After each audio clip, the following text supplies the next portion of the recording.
Wise Studies presents The Upanishads, Stories of the Self with Graham Burns. At Wise Studies, we are committed to illuminating the sacred texts and teachings of the world's great contemplative traditions. In this course, yoga teacher and scholar Graham Burns explores the ancient and profound teachings that make up the collected texts called the Upanishads. In this first session, Graham introduces the Upanishads and explains the cultural context in which the teachings arise.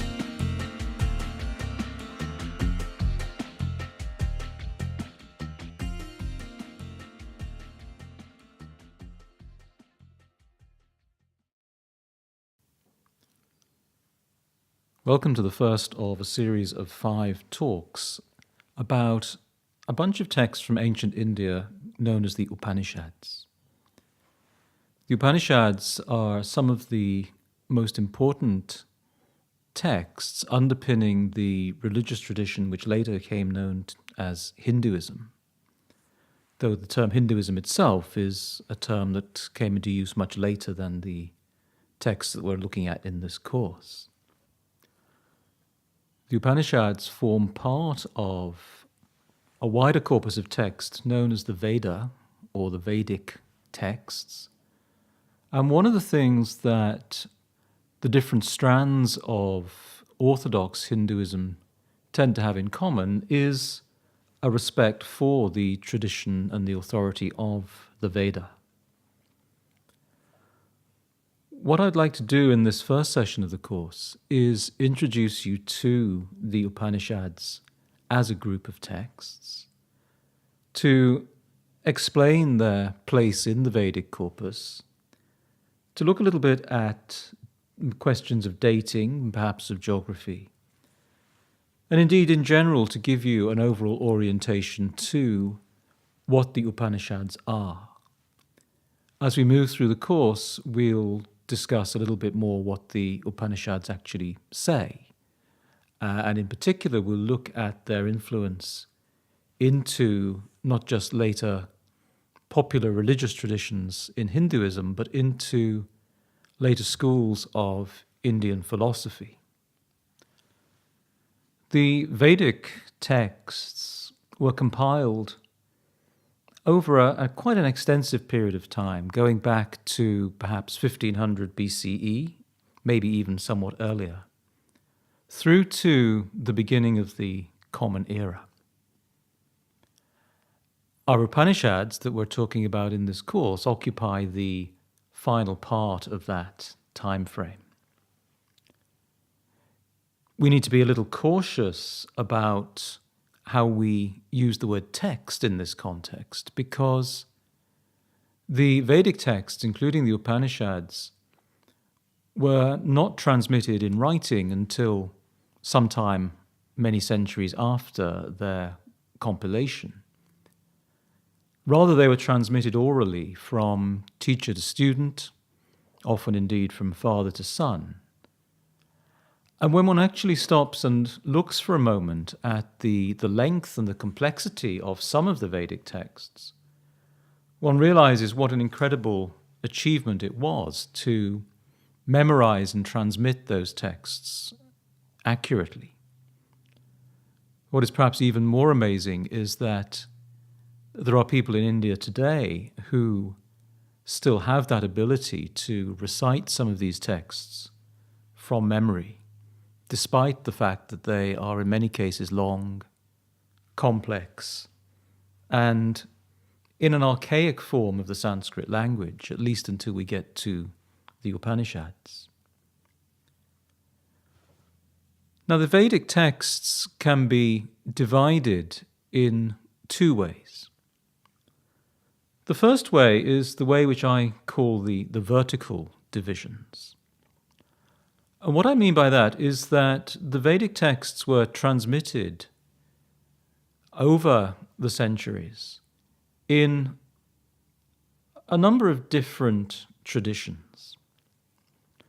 Specifically, they were transmitted in the 4 traditions of the Rig Veda, the Sama Veda, the Yajur Veda, and the Atharva Veda. each of those traditions spawned its own sub-traditions. So that within, for example, the tradition of the Rig Veda would be a number of sub-traditions. And each of those sub-traditions, at least initially, had its own distinctive forms of spiritual and religious practice, its own distinct texts that carried the teachings of those particular practices. What is difficult to do this far removed in time from that period is necessarily to put any individual text that we have into one or other of those particular sub-traditions. But what we can do is, generally speaking, put our texts into one or other of the four main subdivisions, the four main traditions, those of the Rig Veda, Sama Veda, Yajur Veda, and Atharva Veda.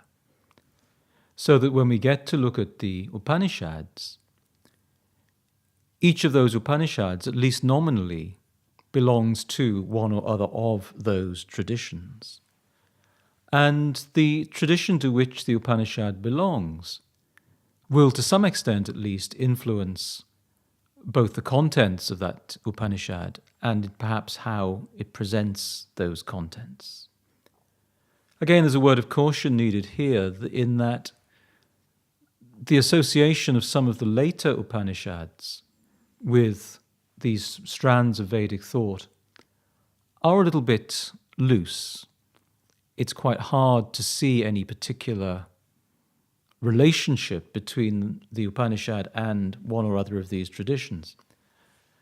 And so by default, those Upanishads often are associated with the tradition of the Atharva Veda.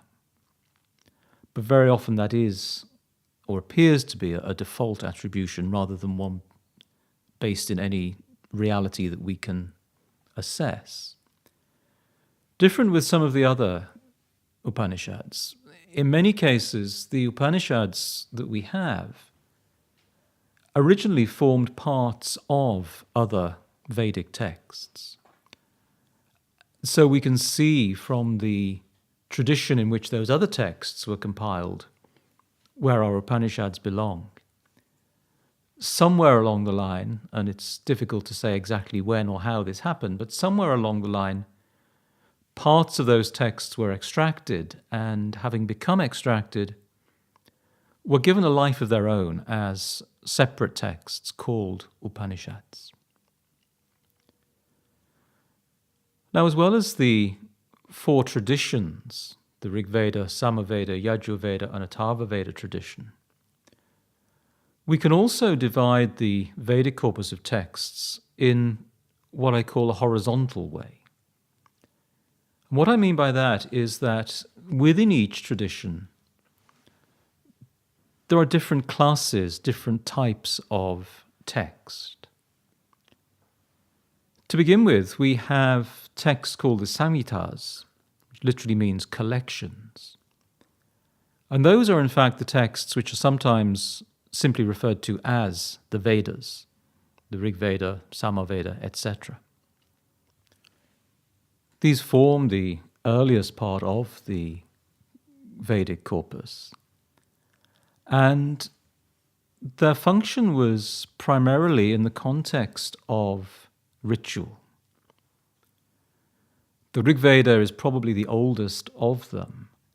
And the Rig Veda contains a large number of what are generally called hymns, we could perhaps think of as mantras or prayers, that were recited during Vedic ritual. The Sama Veda and the Yajur Veda took many of those same hymns, those same mantras. In the case of the Sama Veda, to elaborate on the metrics of their recitation, the metrical form in which they were used in ritual. And in the case of the Yajur Veda, to focus more on what we could consider the choreography of the ritual practices themselves. The Atharva Veda, which came somewhat later on the scene, perhaps around 1000 BCE, was not so much compiled for use in ritual performance, but rather contains a series of what we could think of as incantations or spells that perhaps have specific magical or quasi-magical results. Following on from the Samhitas, the collections, the next layer of text that we come across are the Brahmanas. And the Brahmanas, in general, are texts which elaborate in a much more detailed way on the mechanics of performance of the various Vedic rituals. They were compiled in a period in which Vedic ritual was becoming ever more complex. And in particular, what both the Brahmanas and the third layer of text, the Aranyakas, literally the forest texts, what both of those types of text do is that they present some of the more esoteric meanings of the rituals, rather than simply presenting the mechanics, though they certainly do that to an extent.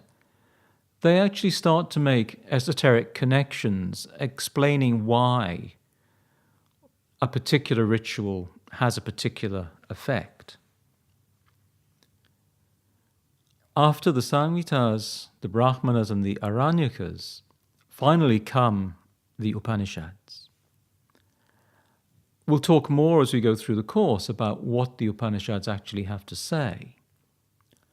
But suffice it to say for now that they move away from the context of the external ritual, and they start to bring in more speculative thought. They start to bring in more ideas which we might consider to be philosophical or proto-philosophical. And the way in which they do that and the extent in which they do that is something which we'll discuss later on in the course. So those vertical and horizontal divisions of text overlay each other. The likelihood is that each of the traditions or the sub-traditions of the Veda had its own Samhitas, its own Brahmanas, its own Aranyakas, and its own Upanishads. But as I said earlier, it's difficult to place the text very precisely anywhere other than the broadest Rig, Sama, Yajur, or Atharva Veda categories. So we do, when we look at the Upanishads, very often tend to study them as a group spanning the divide of the Vedic traditions. But one of the things which we can bear in mind always when studying the Upanishads is to know which of the Vedic traditions any particular Upanishad comes from, and to consider how that tradition might influence what the Upanishad has to say.